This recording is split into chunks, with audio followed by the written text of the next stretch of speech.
Hi guys, welcome back to another video. This is Will. In this video, I want to show you guys how to update and refresh some pivot table that you've created in Excel if you want to change some data or if you want to add some new data to the pivot table. So let's say that I see that my month here, right? I see that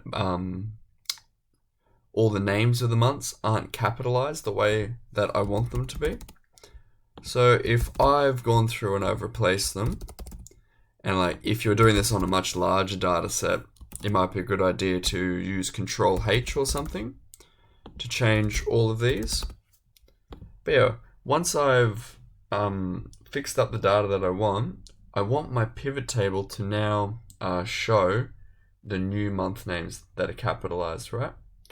So if I just click on the table and go up to Pivot Table Analyze, I'm able to hit refresh, and it should refresh based on the new data that I've got. Okay? Awesome. Now it's got the correct months there as well.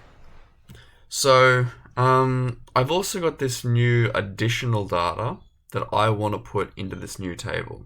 Okay? So in order to do that, I'm going to have to change the data source, which you can see up there.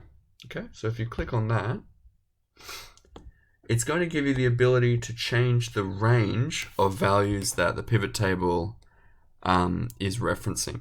As you can currently see, it's going from C4, which is this cell here, down to E10, which is this one here.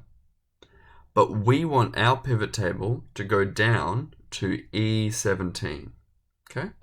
So if you just change that last value there to 17, and just hit OK, it'll update the table now with our new data. So that's how you update it. It's a very similar way to update a pivot chart. Like if you click on a pivot chart, you're also able to update it once the pivot table is also updated. So yeah, I'll see you guys in the next video.